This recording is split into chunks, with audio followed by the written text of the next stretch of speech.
ang Ukraine at hindi Russia ang dapat pumayag sa mga kasunduan para maresolba ang digmaan. Kung hindi ay maaaring itigil ng Washington ang pagtulong sa mismong pagresolba ng digmaan sa Ukraine.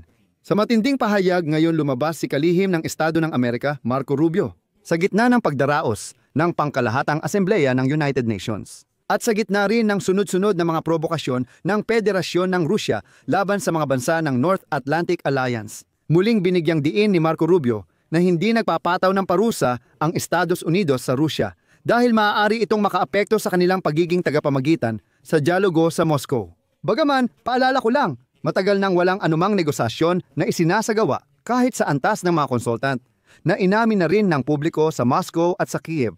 Ayon kay Marco Rubio, si Donald Trump lang ang kayang tapusin ang digmaan sa Ukraine pero hindi malinaw kung paano niya ito gagawin. Agad binago ni Marco Rubio ang usapan at sinabing nasa pangkalahatang asembleya ng United Nations siya ngayon. Lahat ng mga leader ay halos nagmamakaawa sa kagawaran ng Estado na bigyan sila kahit ilang minuto lang para makipagkita kay Trump, para lang makipagkamay sa kanya. Agad akong magbibigay ng spoiler. Ayon kay Marco Rubio, hindi naman talaga dapat galawin ang Rusya ngayon kasi kung hindi, hindi matatapos ang digmaan. Ipapaliwanag ko sa episode na ito kung ano ang ibig sabihin at ano ang gustong iparating sa atin ni Marco Rubio. Ako si Alexi Pechi. Ngayon ay Setyembre 23 sa kalendaryo. Bago tayo magsimula, paalala ko lang na halos araw-araw may lumalabas na analytical na balita tungkol sa mga kaganapan sa mundo sa YouTube channel na ito. Para maging updated kayo sa lahat ng balita. Kaya inirekomenda kong mag-subscribe kayo sa YouTube channel na ito at pati na rin sa aking Telegram channel na Pechi News.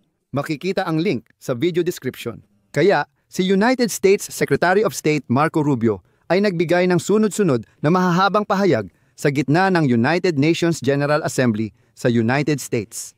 Sa tingin ko hindi na dapat banggitin para di mapahiya. Ang pinakaunang napansin ko at gusto kong ibahagi sa inyo ay ang bulag na pagkaalipin. Si Marco Rubio sa harap ni Donald Trump. Alam nyo, dati akong humanga kay Marco Rubio bilang isang medyo pragmatikong politiko na nagagawang hindi palaging sumang-ayon sa posisyon ni Donald Trump. At kahit ipahayag ito sa publiko, na tipong ganito ang sinasabi ni Trump pero ganito ang paniniwala ko. Ngayon, parang wala nang natira mula sa dating Marco Rubio. Halimbawa, ito ang bahagi ng sagot niya sa tanong kung ano ang aasahan sa talumpati ni Trump sa United Nations General Assembly. May tanong tungkol sa ugnayan ng Turkey at Estados Unidos. Pagkatapos, ilalagay nila ang sipi ni Marco Rubio kung paano niya sinagot ito. Ilang mga paksa agad, dagdag pa ang digmaan ng Russia laban sa Ukraine. At ito ang kanyang sagot. Ganito ang tunog ng sagot, sipi.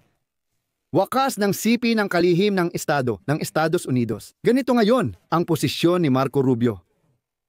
Lahat ay halos nagmamakaawa ng kahit 5 minutong pakikipagkita kay Trump para lang makipagkamay sa kanya.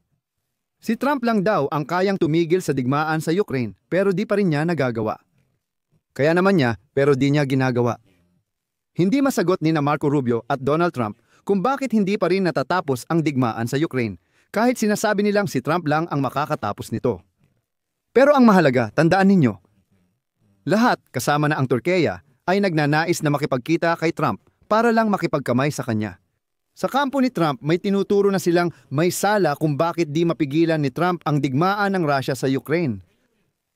Kagabi, Europa ang sinisisi. Ngayon naman ay ang United Nations. Binatikos ni Donald Trump sa United Nations General Assembly ang organisasyon dahil sa hindi nito pagtugon sa mga digmaan tulad ng sa Ukraine. Sa simula ng talumpati ni Donald Trump sa United Nations General Assembly, may insidente. Ayon sa Amerikanong presidente, tumigil sa paggana ang teleprompter. Kaya sinabi niya na maaari niyang basahin ang kanyang talumpati mula sa papel. At pagkatapos ay nagdagdag pa siya na ang taong namamahala sa teleprompter ay magkakaroon ng malaking problema. Paano nangyari yon? Sa talumpati ng presidente ng Estados Unidos, hindi gumana ang teleprompter. Ngayon, ibabahagi ko ang sinabi ni Marco Rubio tungkol sa kung paano binanata ni Trump ang buong United Nations. CP, ang tanong ay, bakit kailangan pa natin ang United Nations? Malaki ang potensyal ng organisasyong ito na gumawa ng mahahalagang bagay sa mundo. Pero sa ngayon, hindi pa niya ito ginagawa. Tuloy pa rin ang digmaan ng Russia sa Ukraine habang walang papel ang United Nations. Wala ring aksyon ang United Nations sa pagtigil ng digmaan ng Israel at Hamas. Sa Haiti, na malapit sa Estados Unidos at sinakop ng mga gang, hinihiling ng Washington sa United Nations na makialam at gumanap ng mahalagang papel. Maaaring hadlangan ng Tsina ang mga ito kaya walang magiging resulta. Hinahamon ni Pangulong Trump ang United Nations na tukuyin ang tunay nitong layunin at silbi bilang organisasyon dahil tila hindi ito natutupad ngayon. Ginagawa nito ang tungkulin pero magastos lang talaga. Alam nyo, dito, kitang-kita na ang mismong katotohanan na ang Ukraine ay nagsasabi na ng parehong bagay mula pa noong 2021. Ang organisasyon ng mga nagkakaisang bansa ay isang walang silbing ahensya na matagal nang hindi ginagampanan ang tungkulin nito. Sinabi ni Pangulong Volodymyr Zelensky ng Ukraine noong 2021 na dapat ireforma ang United Nations. Pero hindi dapat mangyari na nakaupo ang Russia sa Security Council at basta-basta na lang binablock ang kahit anong desisyon na ginagawa. Hindi dapat talaga naroon ang Russia. Hindi dapat nakaupo ang Russia sa Security Council ng United Nations sa isang simpleng dahilan. Dahil ang General Assembly ng United Nations ay hindi kailanman bumoto sa kasaysayan, inuulit ko, hindi kailanman sa kasaysayan. Hindi bumoto ang General Assembly ng United Nations na binubuo ng lahat ng bansa sa United Nations para payagang maging permanenteng miyembro ng Security Council ang Russia. Wala pang ganitong botohan sa kasaysayan. Dati ang nakaupo doon ay ang Soviet Union. Ang Soviet Union ang nakaupo doon bilang resulta ng botohan. Pagkatapos nagkawatak-watak ang Soviet Union at sa kung anong milagro, ang Russia ang pumalit sa pwesto na iyon. Uulitin ko, magkaibang bansa ang mga iyan. Hindi tagapagmana ng Soviet Union ang Russia, imbento lang ito ng mga Ruso. Walang bumoto para sa Russia, kaya iligal ang pwesto nila roon. Pero parang akala ni Marco Rubio, siya ang muling nakadiskubre ng Amerika. Tandaan, sabi nila si Trump lang daw ang makakatigil ng digmaan sa Ukraine. Paano raw? Ayon sa lohika ng Washington, dapat magparusa, pero hindi ito gagawin ng Amerika. At ipinaliwanag ni Marco Rubio kung bakit. Sinabi niya na ito, ibig sabihin ang pagpataw ng mga parusa laban sa Russia ay makakasagabal sa papel ng Washington bilang tagapamagitan sa pagitan ng Ukraine at Russia. CP, kung magpatupad tayo ng mahigpit na parusa at iba pang hakbang, hihina ang ating kakayahang maging tagapamagitan sa kapayapaan. Sige, tuloy pa natin. Hindi rin isinasantabi ng kalihim ng Estado ng Estados Unidos na maaaring mapilitan ang Washington na magpatupad ng mas mahigpit na mga parusa laban sa Rusya sa hinaharap. Siguro, baka matapos pa ang ilang deadline mula sa Amerikanong presidente. Kapansin-pansin, ginawa niya ang pahayag kasabay ng pinakabagong provokasyon ng Rusya sa Europa laban sa NATO. At dito, siguro dapat ipaalala kay Marco Rubio na hindi na talaga isinasagawa ang mga negosasyon. Saan sila nagsisilbing tagapamagitan? Sa anong mga negosasyon?